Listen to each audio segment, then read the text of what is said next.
My name is Adam Dalva, and I'm the moderator today. And I'm so thrilled to be here with these two amazing authors. Um, Before we begin with some questions, just a plug for me. These are two absolutely amazing novels, Wet on White and The Island of Missing Trees. And preparing for this event, really, the first thing I want to say is if you've come for one of these authors or because you love one of these books, they work wonderfully together, and they were fabulous reading for the last few weeks for me as we were thinking about this event. So we thought we might begin by having each of our authors just briefly introduce their books and the kind of genesis of their books so we can all talk about them. Elif, maybe we can start with you. Yeah, thank you so much. But may I say first that I'm very excited to be here. It's so nice to share this platform with you, Adam, and with you, Ayegls. Really looking forward. So, The Island of Missing Trees, in a way, is a love story, but perhaps there are two love stories within the book. But also, it's a story of war, division, divided islands. Uh, Frankly, for me, I've been wanting to write about Cyprus for a very long time. I love the island. I feel very drawn to the island. It's a beautiful place with beautiful people, north and south, but it's a very difficult story to tell because the past is not a bygone affair. I think the past is very much alive and the wounds are unhealed. And depending on whom you talk to, there are clashing memories. So, how do you tell the story of such a complicated place without yourself falling into the trap of nationalism or tribalism? I was not able to find an angle until I found the voice of the fig tree. So this book is also the story of a fig tree, an immigrant tree, and it's a book that has eco consciousness or ecological awareness at its heart. Wonderful. And Ashika? Hi, thank you, Adam. Elif, it's such a great pleasure to be here with you. I So White on White is about a student who arrives at an unnamed city. Unlike Elif's book, which is very historically specific, my book is completely unspecific. We don't know what the city is. We know next to nothing about our narrator, except that they are studying Gothic nudes, nudity in Gothic art. And alongside their studies, they interact with the landlord Agnes, who comes to the apartment for what she says will be a few days and ends up staying for the duration of the book. And I think the book is mostly about Agnes's unraveling and the layers of identity that she sheds as the novel progresses. And it's a study of human nudity, both in art, but also in life. Fabulous. Well, you've actually each anticipated my first question for the day, so I'm pleased. I wanted to first ask about how each of you thought about place and space and place names or the lack of place names as you're making these books. The Island of Missing Trees is a very lush, verdant, specific creation where we feel like we're moving through a very defined space full of memory. Every yard has a memory in that book. White on White, as you just heard, is so consciously stripped of place names and naming that one reads it sort of hungry to find out any identifying markers, and also knowing that we're not really going to get them, which is a real pleasure. So each of the books struck me as an articulation that is maybe a little more exaggerated from a normal novel of how to handle space and the memory that can be contained in space. And I was wondering how each of you approached place writing as you approach these books.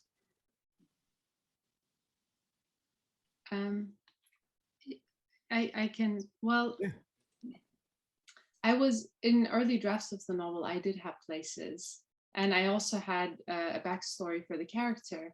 And I began to question the reason why I was including, the backstory or the specific details of place. And I thought, well, it's almost like a fictional trope that the moment you put a person on a page, they have to arrive with, their psychological baggage, who their parents were, like what is it, a man or a woman? Is it what's their nationality? What's their religion? And I thought, what would happen if I got rid of all of that?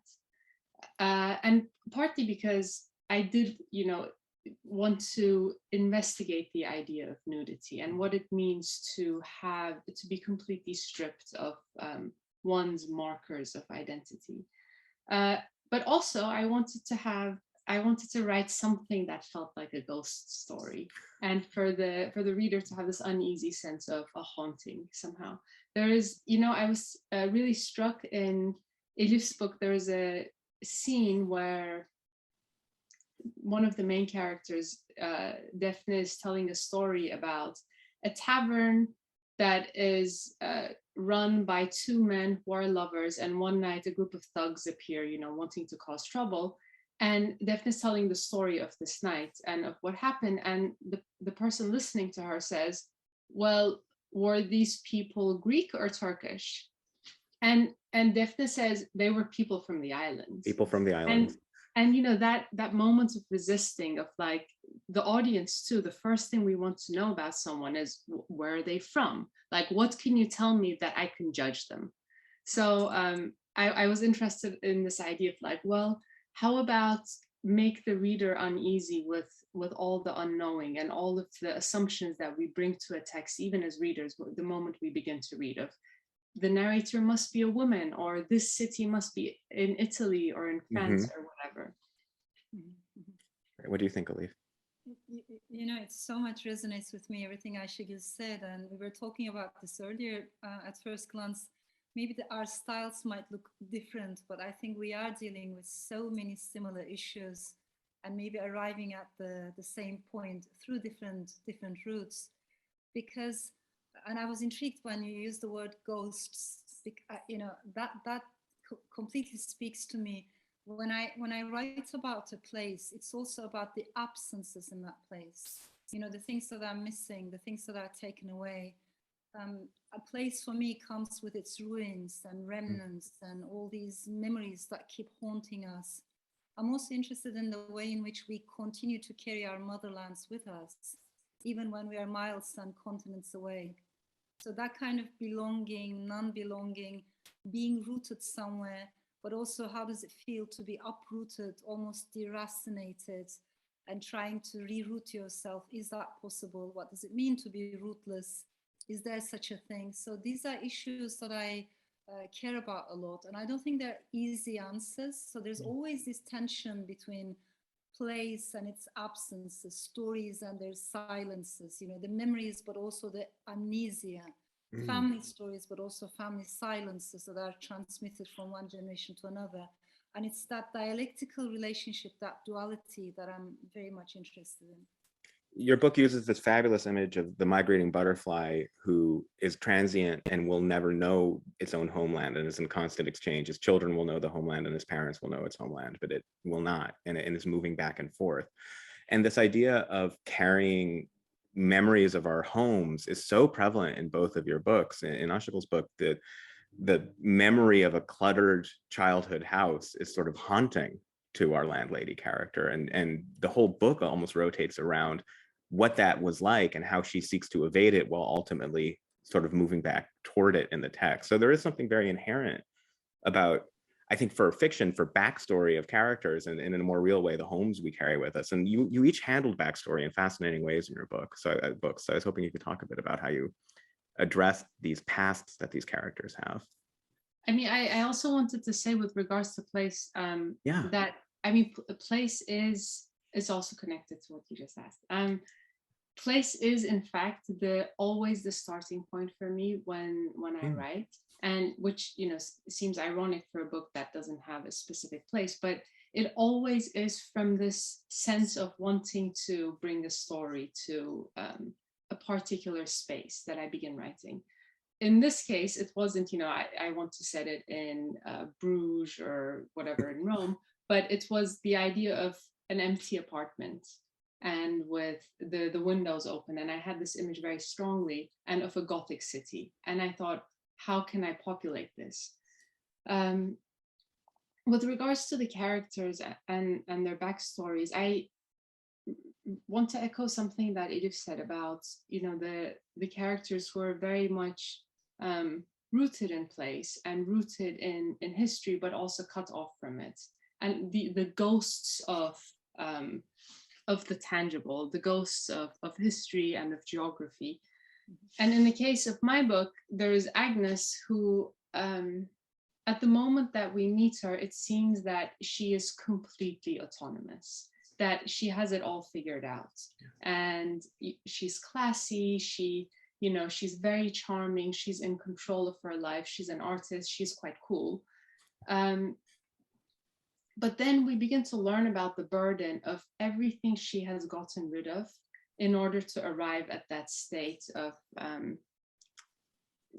seeming okay. And one of the things she's gotten rid of is her past. And she's cut ties with her family. She's changed social classes. And she doesn't, she's never really looked at this, at what she's done and at sort of the sacrifices to arrive at this, alluring position in the world until the moment of the book. And I think part of the reason for the telling of the story is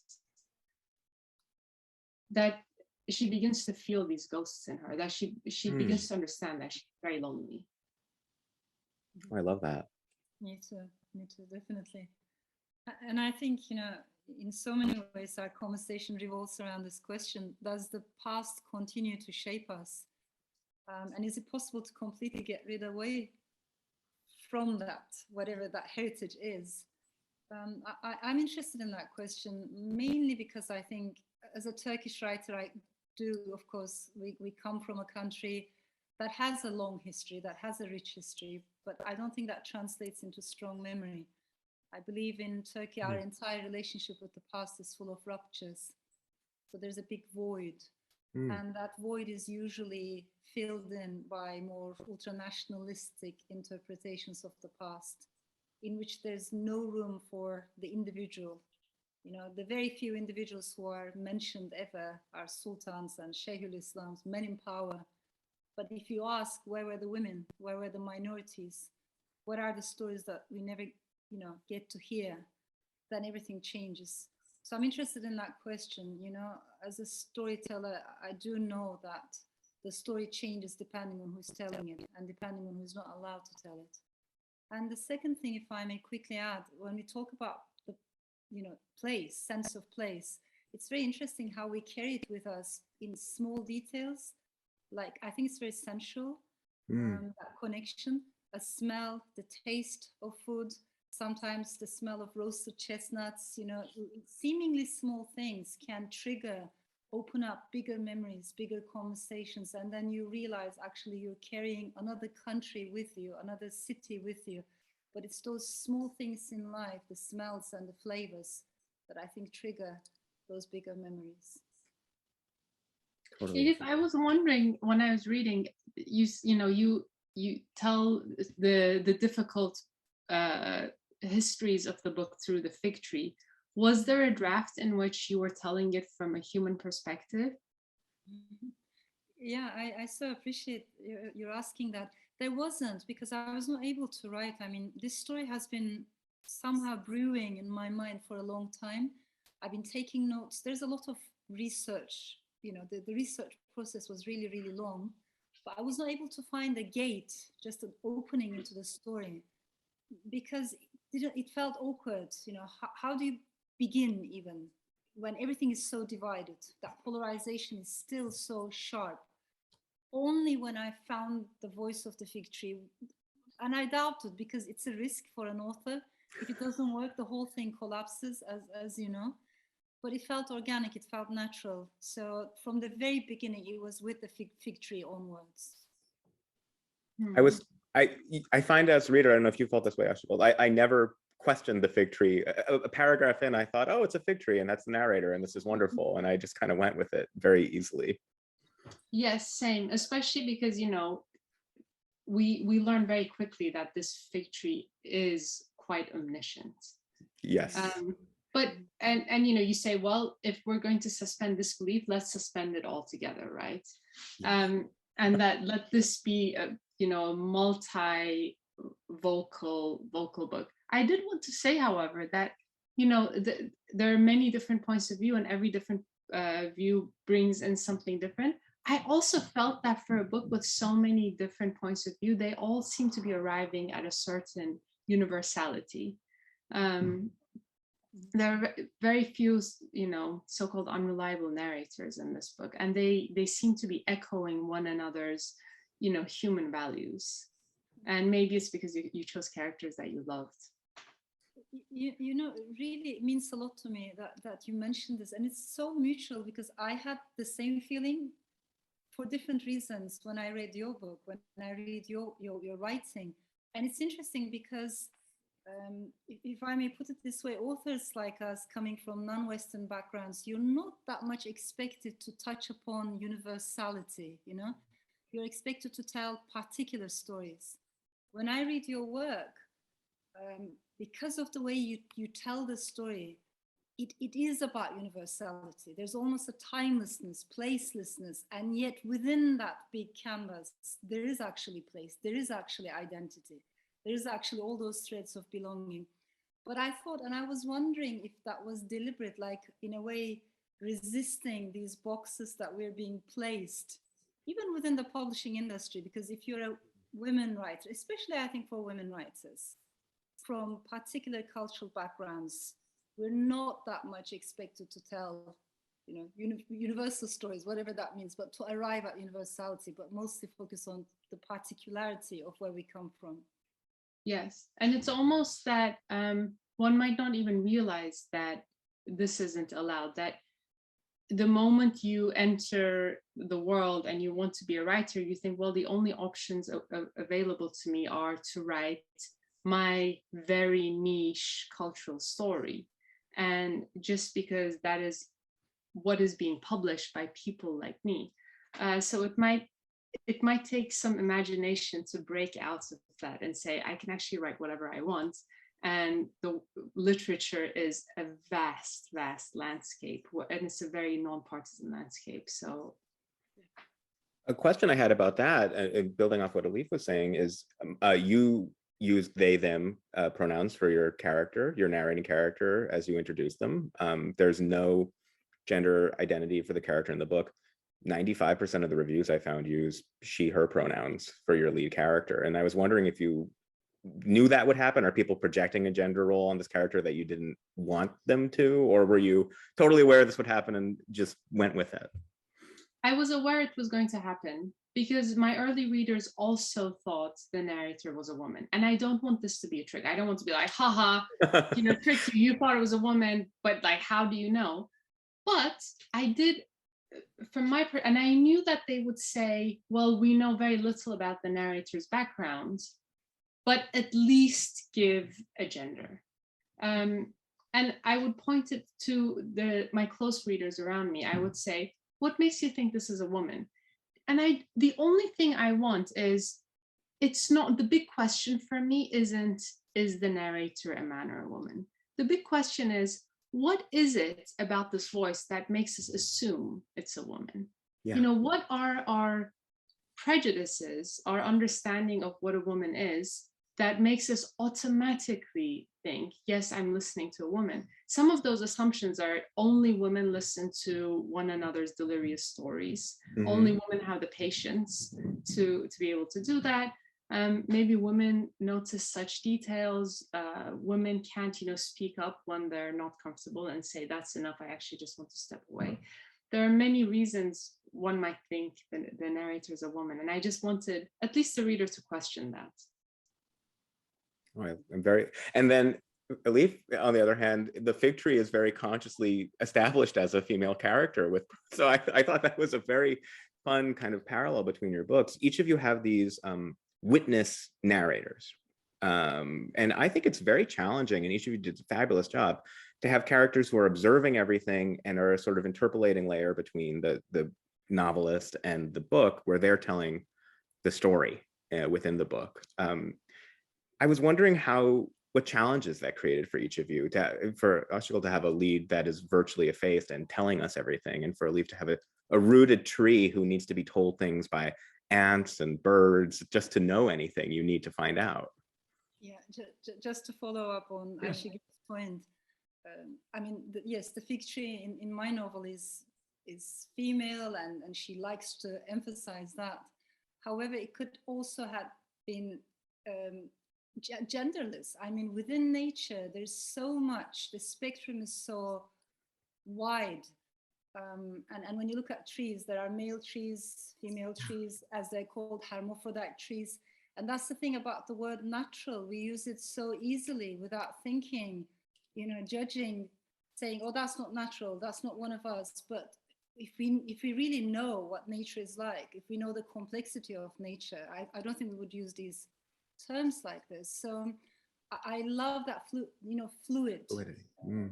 belongings. To me, it's very close to my heart. With regards to the fig tree, one of the difficulties was, of course, the whole process. How much can she tell? To capture the voice. Until you find the voice, it's very difficult. But once you find it, I think it does flow.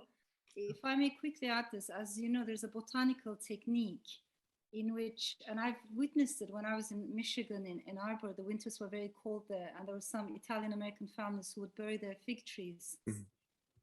Especially elder generations of immigrants, they're familiar with that.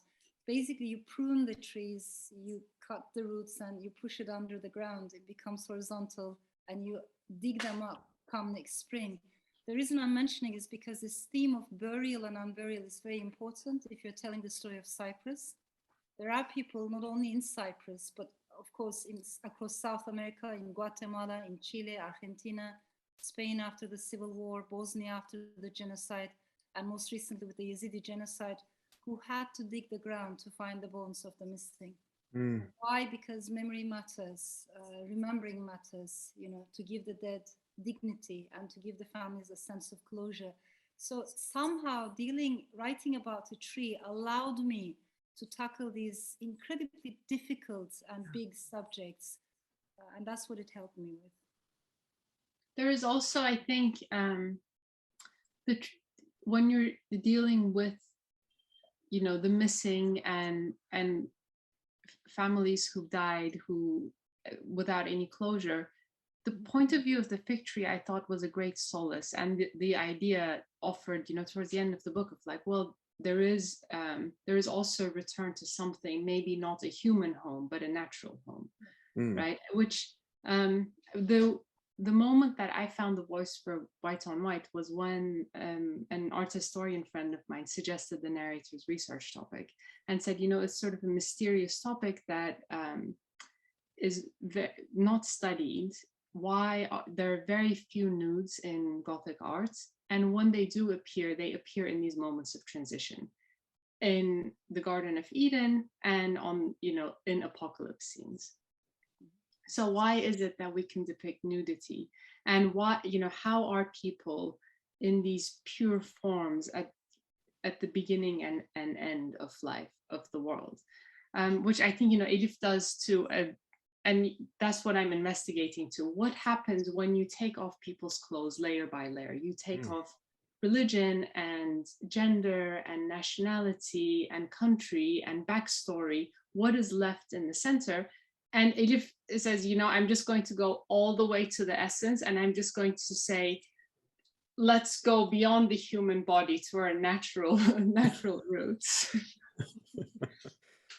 You actually each have a wonderful version of the Adam and Eve myth in your books. You each have an Edenic story. In Ayegls' book, the alignment of Adam and Eve in their nudity and their in the depiction of the art, and in Elif's book, the tree as a character in the Adam and Eve myth. So each of you are dealing with like not just these witnesses, but also the nature of legends and how legends are contorted and part of our history and shape us. So I was, when you were saying that, Ashikal, I thought, well, that's a great way to ask how you deal with legends in your books, especially when you're dealing with art history and the legends of a place. That's a tricky question. I mean, there's always the worry that I'm going to mess it up. There is the research involved, and then there's wanting to do justice to the research and not saying, something like completely historically inaccurate, that, these statues didn't exist at the time.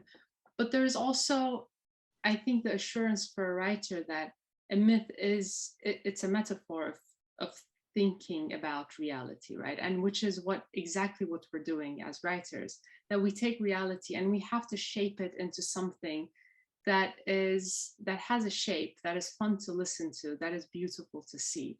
So Agnes interprets a lot of iconography in the book, and her interpretations might be incorrect, but it is a human approach to art, which is exactly what art is. You know, art doesn't belong to just academics or the experts of the field. It is seen by humans, and it affects humans. So I did want that, whatever her misinterpretations might be, I wanted that to create some of the texture of the book. Oh, I love that.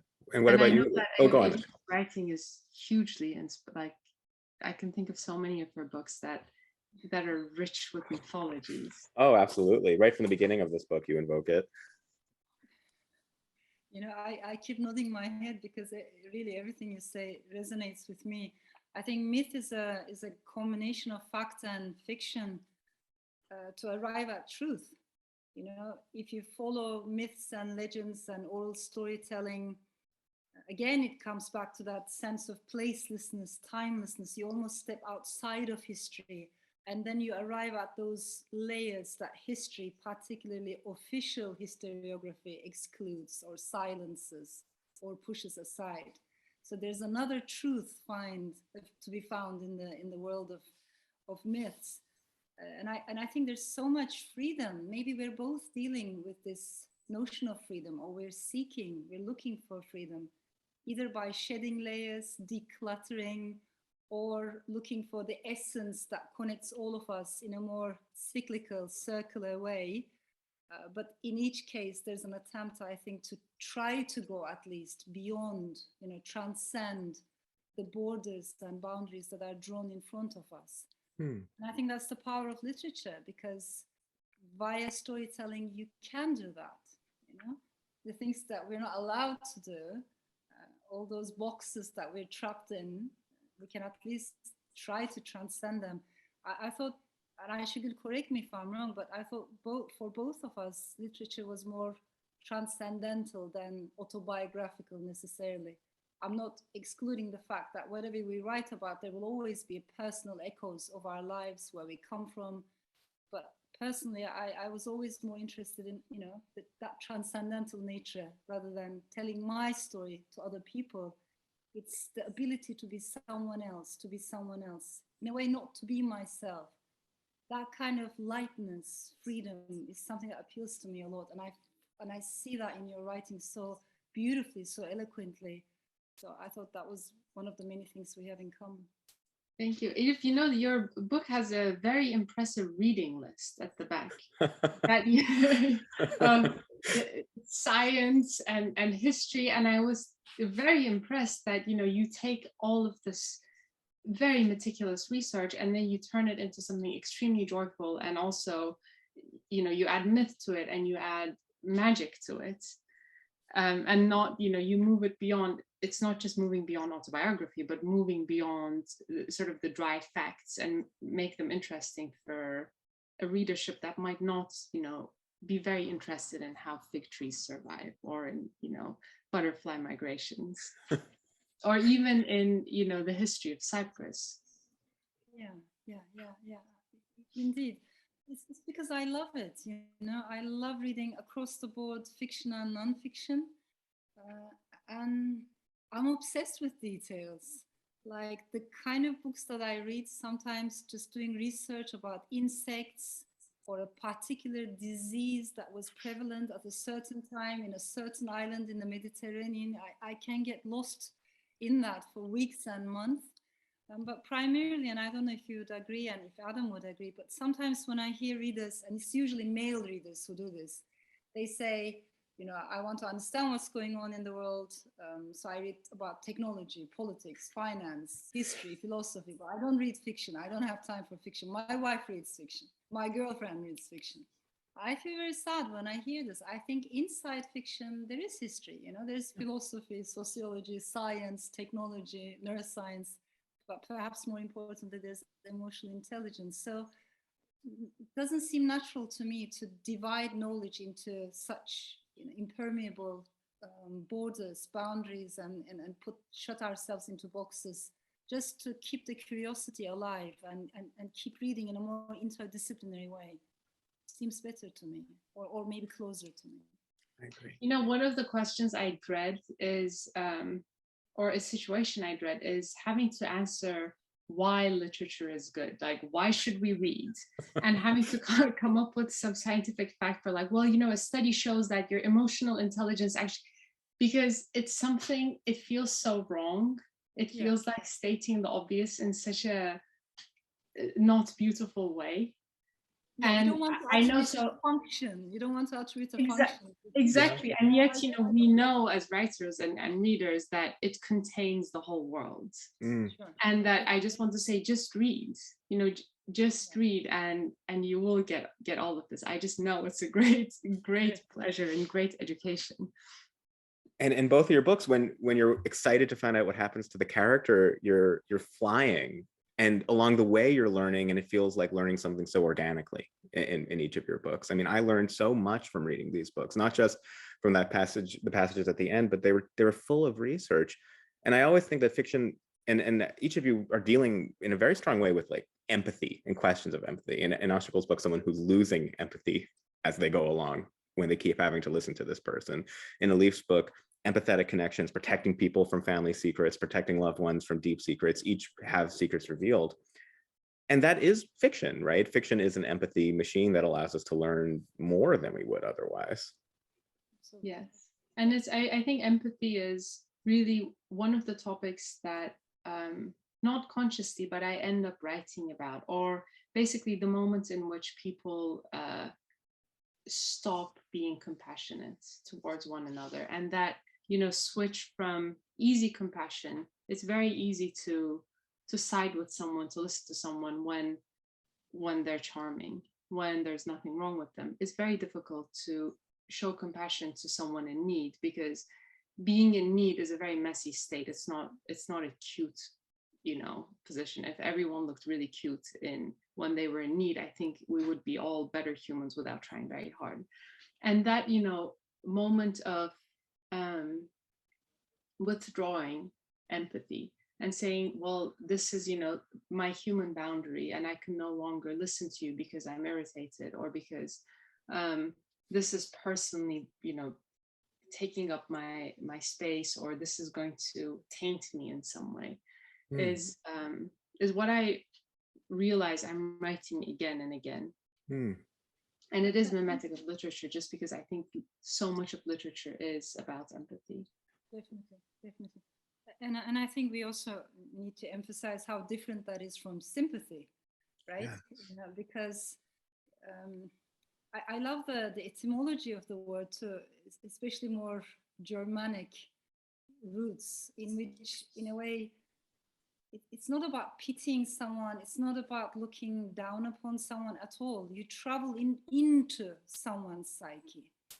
And for a few hours, for a few days, you become that person and try to see the world through their eyes. And I think that's a very good exercise. It's actually humbling exercise, both for the soul and for the mind. Normally in our daily lives, we almost never feel the need to do that, because we have our own truths, we have our own convictions, opinions, and we're always in a hurry from one place to another. But when you're reading a novel, you do travel, you know, in that kind of definition of empathy actually is a journey from one psyche to another, from one thinking to another. That's the meaning that I love the most. I love that too. So the audience is, we see in about 5 or 6 minutes, we're going to turn to the audience for questions, and please, audience, there's a Q&A panel at the bottom, and we will get to your questions soon. Being a selfish person, I was hoping we could hear just a minute from each of your books. This conversation is already so wonderful. And you each have stunning single-page chapters, which are my favorite thing in writing. When I turn a page and see a single-page chapter, I know something great is about to happen, right? There's no way it's not going to be amazing. So I was wondering if we could hear, so the audience can hear a bit of the texture of your language, each of these. Perhaps starting with Elif, is that okay? Great, and we'll refresh the page number so our audience can read along. It is on 211. Yes, so it's page 211. This is the voice of the fig tree. A tree is a memory keeper, tangled beneath our roots, Hidden inside our trunks are the sinews of history, the ruins of wars nobody came to win, the bones of the missing. The water sucked up through our branches is the blood of the earth, the tears of the victims, and the ink of truths yet to be acknowledged. Humans, especially the victors who hold the pen that writes the annals of history, have a penchant for erasing as much as documenting. It remains to us plants to collect the untold, the unwanted. Like a cat that curls up on its favorite cushion, a tree wraps itself around the remnants of the past. When Lawrence Durrell, having fallen in love with cypress, decided to plant cypresses behind his house and took his spade to the soil, he found skeletons in his garden. Little did he know that this was by no means unusual. All around the world, wherever there is or has ever been a civil war or an ethnic conflict, come to the trees for clues, because we will be the ones that sit silently in communion with human remains. So beautiful. I'll be totally honest. I found myself tearing up when you were reading that. It's such a beautiful passage. So you have to excuse me. Yes, it really is. Thank you, Edith. We are on page 100. 105. In scholarship, monasteries and convents were often compared to the transitional space of a womb or to the threshold of death, the moments of human life that permitted nakedness. To live the enclosed life of a monk or a nun was also to see the world from the margins. How strange the lives of the fully clothed must have seemed to them, the kings and queens carved on cathedrals in thick drapes, the jesters and merchants, all preoccupied with ornaments and constantly concealed by costumes and mores, by a rush of activity, what they called life, the brief interval between states of nudity. Beautiful. Oh my goodness. One-page chapters, you know you're in for a treat. This would make a great seminar, actually, of one-page chapters in fiction. And my students would do the reading. And it would be so appetizing just to read, one chapter after the other. Yeah. Oh, I love that idea. That too. Well, I want to make sure we have time for the audience questions, which are starting to come in. So I'll kind of relay them to both of you. Our first question: do you feel an awareness of writing for an international audience? Does that shape either of your drafting processes at all?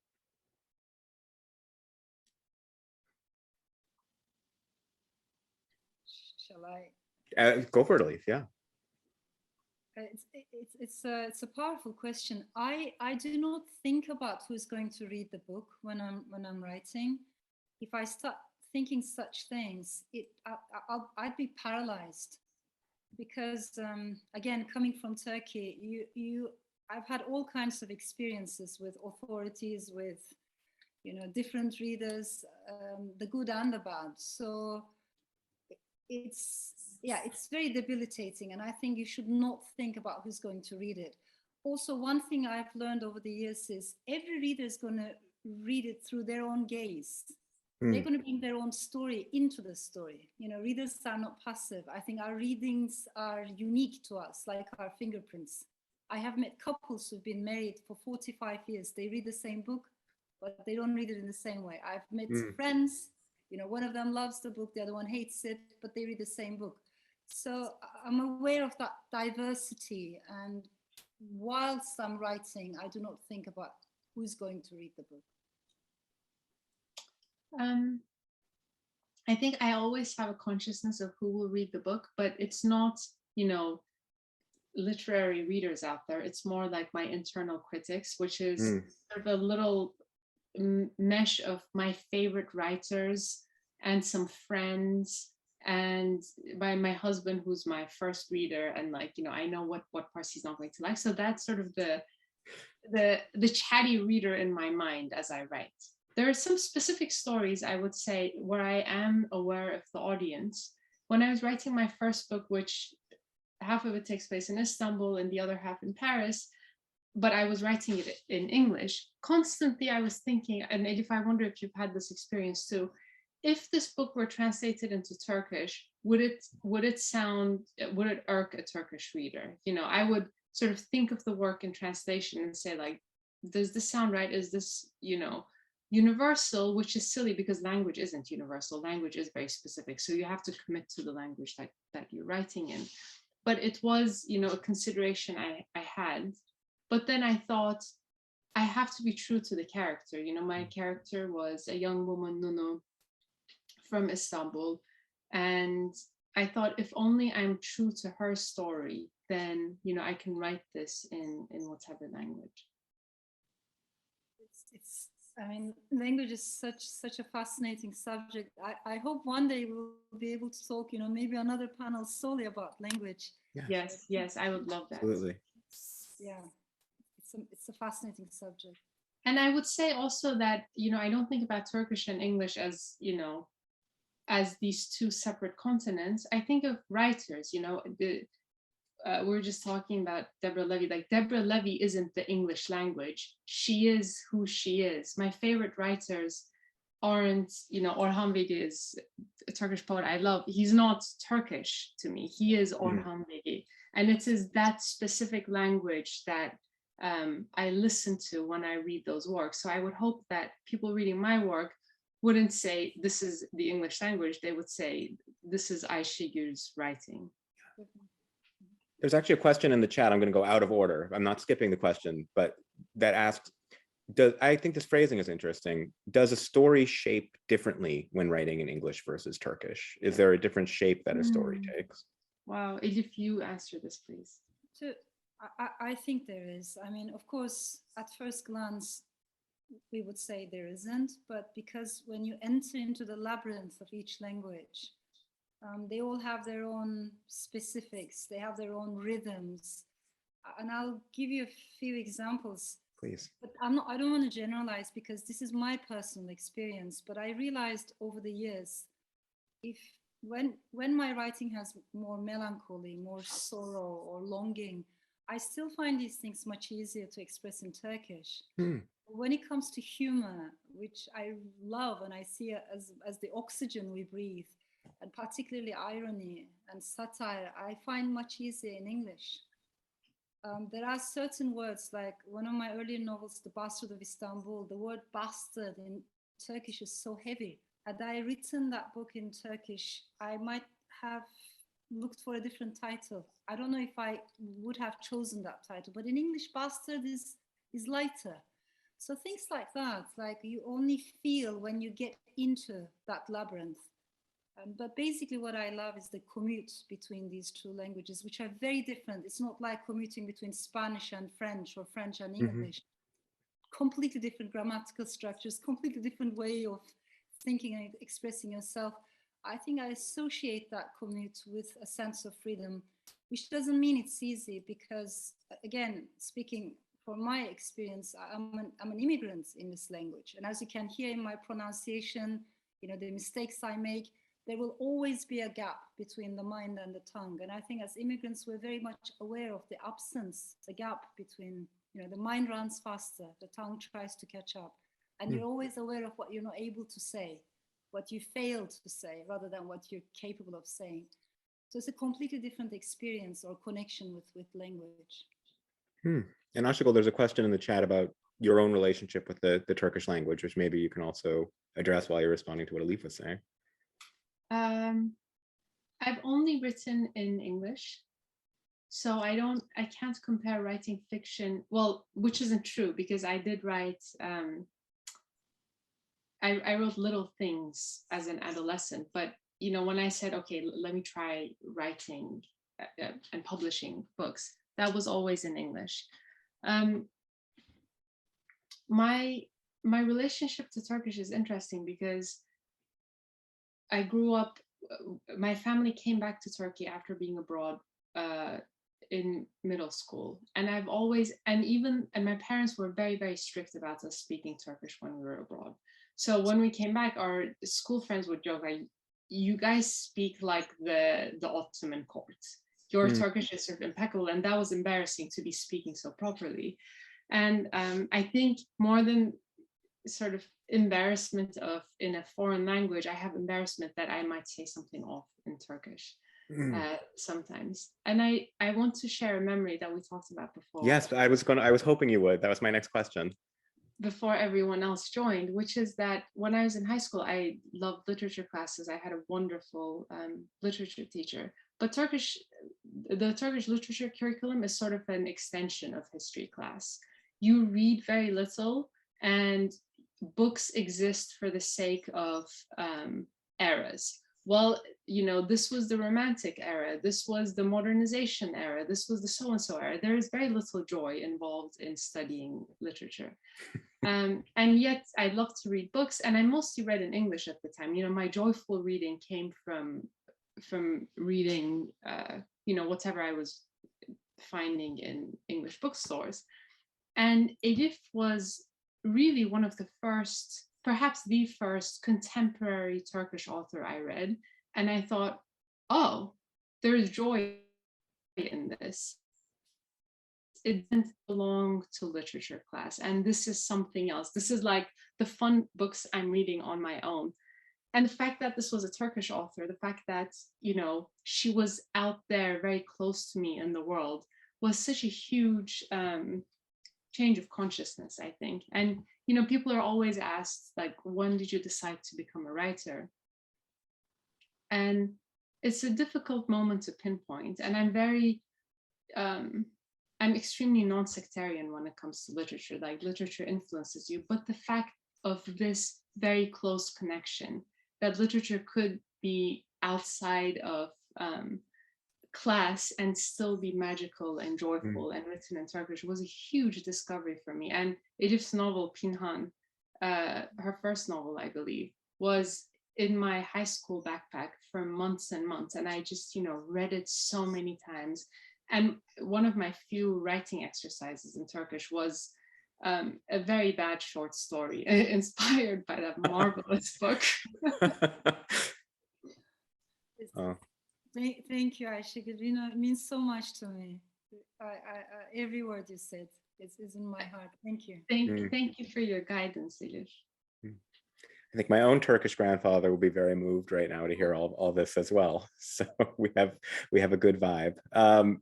Daphne asks, thank you for this incredible conversation. As a Turkish woman and an MFA fiction student, I relate to everything you've been sharing, especially writing on belonging, myth, and the nature of understanding and empathy.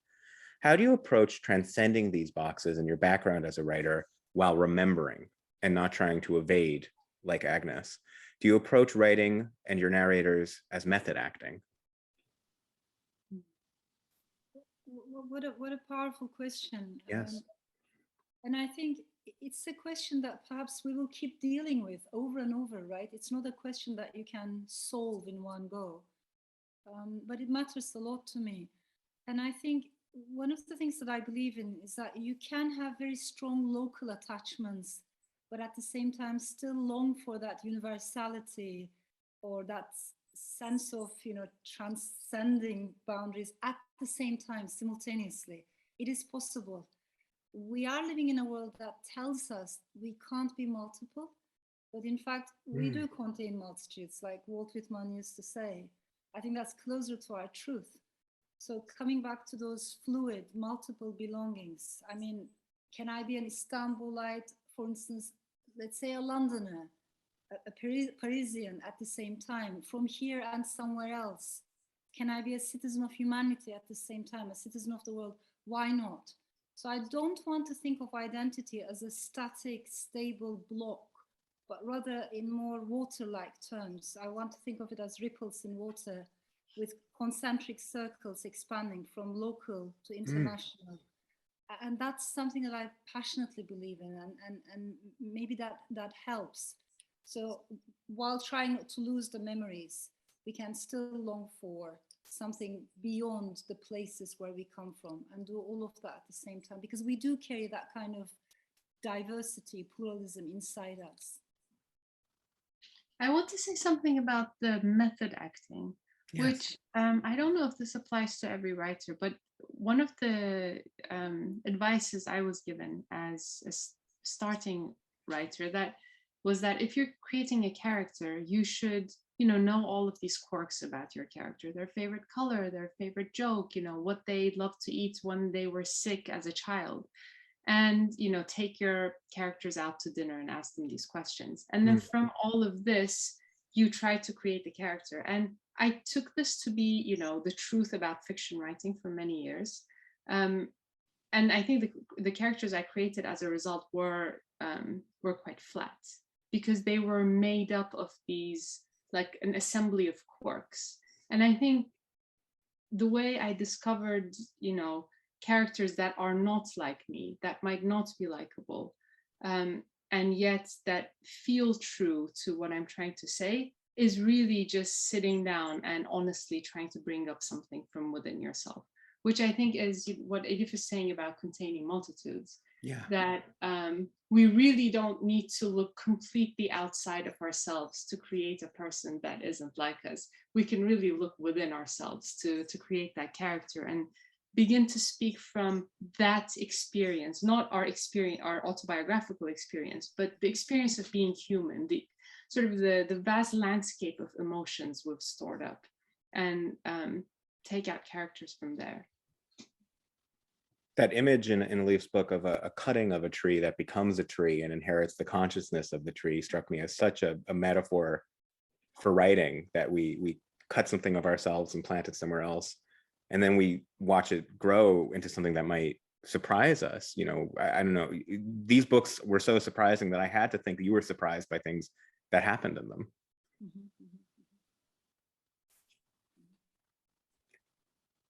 Well, I think just to maybe close, because we only have about 2 minutes to go, just to sort of wrap up, we had that wonderful statement from Ayegls, and it's a real treat as a moderator to have the panelists have read each other's books. As you both know, that does not happen very often, so it's really special. So I thought we might end with each of you just talking a bit more about one another's books and the recognitions you might have found in them, things we haven't talked about yet that struck you as things that were similar to your own writing experiences. One thing maybe we didn't touch upon that much is both, not only because we talked about the subjects we covered, but the style. I mean, yes, such quiet wisdom in your writing. I love that, Ayegls. I found it so powerful. It's really, wisdom was the word that came to my mind. It's the style that doesn't try to be clever or show how much knowledge is behind that book, although there is tremendous knowledge. So that's why I do make this distinction between information, knowledge, and wisdom. I think they're completely different things. And if I may say this, it's the word wisdom that very much comes to my mind when I listen to you, but definitely when I read you. Wow, I'm so honored. Thank you so much. I wanted to say about Elif's book, this is a bad advice I've given my students, that you shouldn't try to fit in everything into a book, and only first books try to fit the whole world and every detail and all the anecdotes and facts. And when I was reading Elif's book, I was like, wait a second. Of course you can do that. You can fit everything in it. And then you can have a tree relay all the facts. Like that, literally, you can break all sorts of boundaries and have it be as capacious as possible, was something that I find so touching and so impressive in Elif's book, of like, let me fit as much humanity into the story that I'm going to tell. And as much love for and curiosity for life that I possibly can, and what is that this sort of generosity of storytelling, I think really marks the style. And I think that's the power of literature, isn't it? Because there isn't a single formula, a single path. Every writer can be different, or the same author can have different seasons in their lives. Whatever comes to you as naturally, in an organic way. I personally love this big canvas, nuances, a kind of pluralism that to me feels very organic, but maybe not to another author. Mm-hmm. And that's really the beauty of it, because the kingdom of literature is so vast. Yeah. There is room for all of these different styles. And I don't like it when in creative writing workshops, we start with, the things you mentioned, these rules, write what you know, and these are the things that you should do, which does work for some students, but doesn't work for some other students at all. And that's why I think it's important to keep emphasizing the diversity of literature. Absolutely. Well, I think that I can't really think of a way to top that with our remaining time, but I'll just give one last plug myself for both of these novels. I think they're two of the best novels of the year. And as we were speaking, I kept thinking about how maximalism and minimalism can lead us to the same place, which is sort of an opening. That you mentioned the word canvas, Elif, and Ayegls' book has this literal canvas that is like a character, like modifying and changing just off camera for most of the book, and it's so exciting.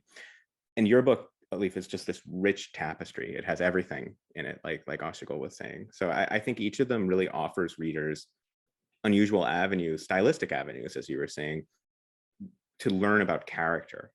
Character is at the very heart of both of these books. And sometimes I think people think of style as separate from character, but of course, style really is character in storytelling. Yeah. Adam, thank you so much. Thank you so much for your close reading. Thank you both for your close reading of each other. Well, it was a total pleasure. Oh, total treat. It's been a total treat for me too. Very inspiring. Thank you. Thank you.